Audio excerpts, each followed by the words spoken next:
teman, ada yang seloroh, ada yang megarah. Bilangnya ketika memang di pondok itu kan masaknya sendiri-sendiri.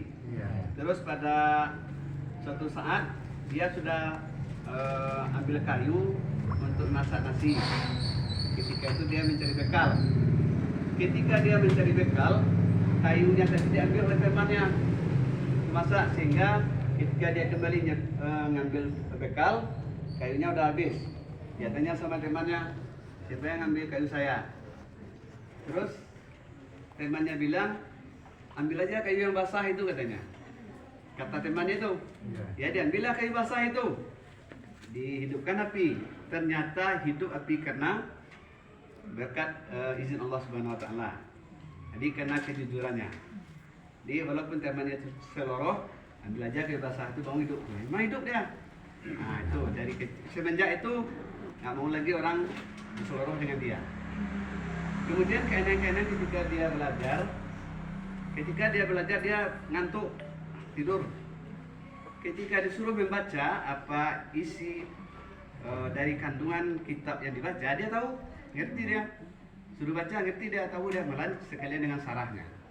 Nah, kemudian setelah beranjak dia dewasa, dia nggak mau menganiaya sesuatu pun apa juga, baik binatang apalagi manusia.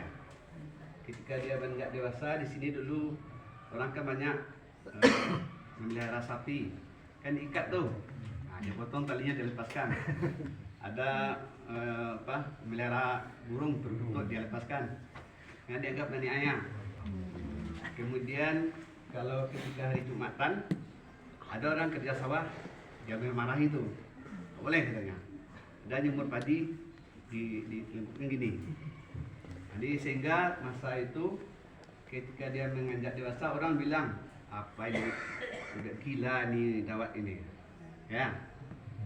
Kemudian setelah itu dia kembali lagi kepada gurunya, belajar lagi.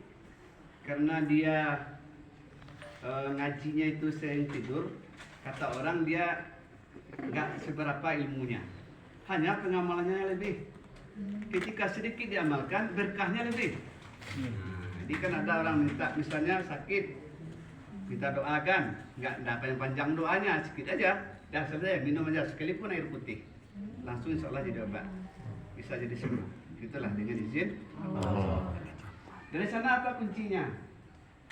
Dia kuncinya nggak boleh berbohong, berdusta. Ya, dia mengamalkan kajinya hanya Fatihah saja. Semuanya mulai dari Bismillah sampai Walat Dali itu aja yang diamalkan sering. Nah, itu cuman dia nggak mau berdusta sedikit pun. Karena katanya dalam prinsipnya, ketika dia berdusta, ilmu ini tidak ada berkahnya. Nah sekarang, kenapa ilmu itu tidak berkah? Dusta itu banyak sekarang, apalagi ketika punya Jadi kalau kita ingin berkah ilmu ini, jangan sering apalagi kepada anak, ayah, suami, dan lain-lainnya. Jadi dia nggak mau berdusta. Ketika dia apa yang dia kerjakan itu selalu berkah, maka gurunya mengangkat dia, namanya dirubah jadi Engku Salih. Arti Salih itu saleh, beramal saleh. Ya. Ketika dia kembali ke kampung, masa itu ada pergolakan sering terjadi. Mulai dari agresi Jepang, kemudian ada PWRI, ada Gestapo. Ya. Pada masa Jepang, orang banyak ngumpul di sini. Ketika orang ngumpul di sini itu nggak bisa Jepang itu masuk ke sini, tertutup aja muka Jepang itu masuk ke sini. Ketika agresi Belanda tahun 47, nah ini jamaah banyak ngumpul di sini. Ada orang Solo, orang jauh-jauh lah pokoknya ngumpul di sini. Paginya pergi salat subuh ke tepi sungai sana. Ya, ketika salat subuh, ya ada pesawat Belanda di atas udara kan, rencananya ingin menjatuhkan mortir ke jemaah ini. Ya, mau meledak mortir itu, ngekor dengan ekor pesawat. Mortir itu nggak meledak dia. Kira-kira jarak agak 1 kilo baru jatuh mortir itu sana meledak. Ya, makanya ketika ada pergolakan orang sering ngumpul di sini.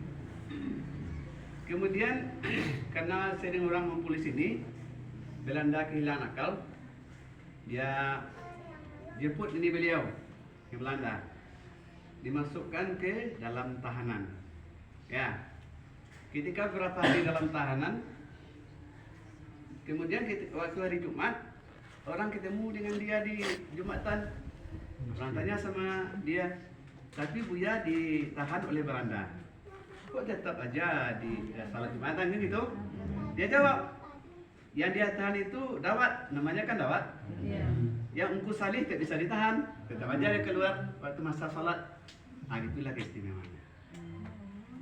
Kemudian keistimewaannya yang lain, apa yang akan terjadi itu beberapa masa yang akan datang dia tahu. Cuman dia memberitahu cara kiasan.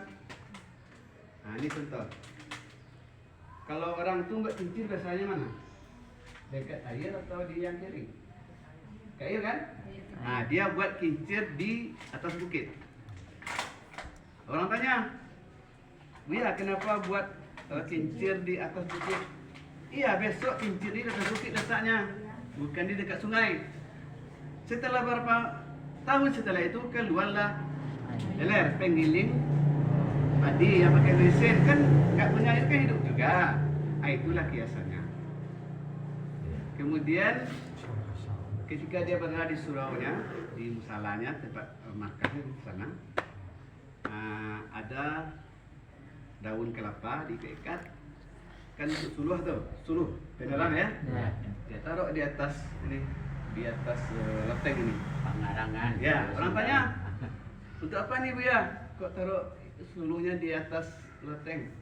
Ini nanti penerang kita dari atas ini mulainya, katanya. Apa yang akan masuk? Nggak terlama masuklah listrik. Sini belum ada listrik dulu, di kota-kota yang ada. Nah, kemudian kalau ada yang apa, yang ngeluh-ngeluh, ya Buya di mana kita ini Buya ini. Dia omong, jangan kau susahkan tentang itu. Besok Jakarta itu bisa dekat di sini katanya. Apa yang akan datang? Ya keluarlah televisi, bisa kita nengok orang Jakarta kan. Nah, itulah bayangannya. Jadi dia mengambil kiasan banyak. Karena pada satu ketika di pasar Lubuk Alung sana hari panas, dia teriakkan sama masyarakat, pulang semua, hari hujan lebat katanya. Dia hujan lebat katanya. Tuh orang yang yakin pulang, yang tidak yakin, ya apalah Buya ini, masa hari panas ini kata hujan lebat. Yang yakin pulang dia. Yang tidak yakin tetap di pasar. Berselang waktu 15 menit datanglah serangan dari Belanda ketika agresi. Jadi yang dimaksud petir itu hujan lebat itu adalah serangan mortir. Begitulah dia. Jadi dia memberi suatu itu hanya secara majazi, kiasan. Silahkan yakini kita. Ketika ada ke sawah ini banyak hama, tikus, segala macam. Kalau orang nanya sama dia, apa obatnya Buya? Obatnya hanya saka katanya. Kalau orang yang bilang saka itu aren ya, memang saka yang dia beli. Kasihkan sama Buya. Yang dimaksud dengan saka itu bahasa Pariamannya sakato.